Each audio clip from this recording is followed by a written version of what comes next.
that Kentucky offense? Oh, that quarterback, he's a good athlete, but we also had a fantastic look last week from D-Lo. He gave us just as good a look as we got in the game. So big credit to him. He really helped us out, and it really helped us as far as, not getting winded, not flinching in spite of adversity, and um, athletic quarterback. Now, you played a lot of snaps not to get winded, didn't you?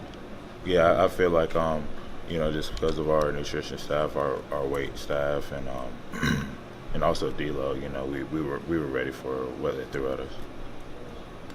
How happy were you to see Blakely get in there and make that play at the end? I think that was his first tackle of the night, and he's a guy who some games plays a lot, some games doesn't play much. How happy were you to see him get in there and make that play? Oh yeah, I was excited. In the moment, I was kind of lost in the moment. I was just excited that we essentially had clinched the game.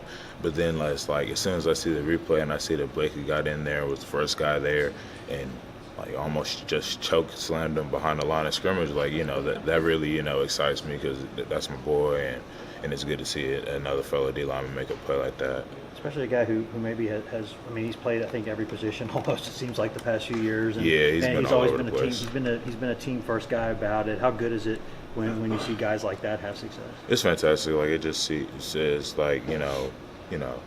maybe some things didn't go his way at one position or one part of the year, but he sticks with it. He's made the plays that he's needed to make and more, obviously.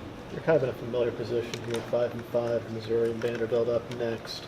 What did y'all kind of learn from last year's experience that you can take into this, and why do you think y'all are maybe more equipped to kind of manage the expectations now? Well, last year is last year, and this year is this year. We're really just focused on, getting better today and tomorrow, and the rest of the practices leading into the games that we have left, and the rest will take care of itself.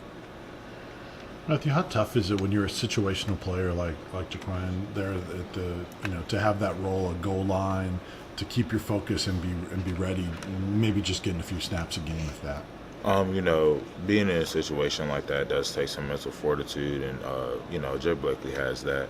The guys on our team who have that, you stay in your lane, you play your role, you'll be able to win some games. And when you win games, then comes more opportunities, and when you have more opportunities, you capitalize on them. So, if that's a mindset that you take into it, it may be different for somebody else. But if that's a mindset you take into it, then you'll have some success. How much did you guys talk about Darrell's PAT block and how big that was in that game? Oh yeah, that was definitely big. On special teams, every inch matters, every point counts, and blocking a field goal really changes the course of the game and how the opposing offense and defense has to operate off of that.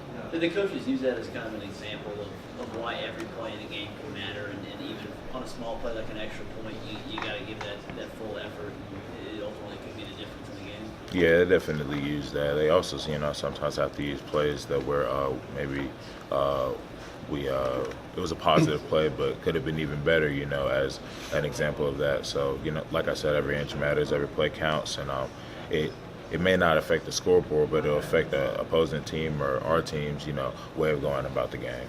Missouri is a team that's played really well at home. For y'all to get that road win last week, what does that do for your kind of confidence and being able to go into hostile environments and play well? Well, last week, we played a tough game, and we've been able to have a couple of days off. And just now today, we're going to focus on today and make sure that our bodies are prepped for, this upcoming practice and practice the best of our ability and, maybe get some techniques right, get some corrections done from Kentucky, and move forward from there.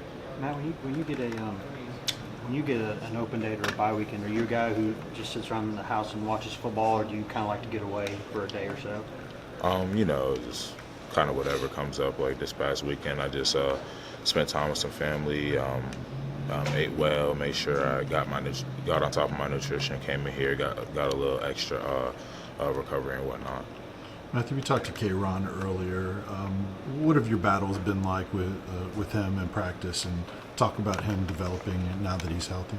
Well, I was about 3 feet from him his freshman year when he had his initial injury. So seeing that and also seeing how he's bounced back from that and turned himself into a good player in the SEC is really inspiring. And I'm close with him, and through the ups and downs, he's really stayed level-headed, and as you can see, it's paid off for him.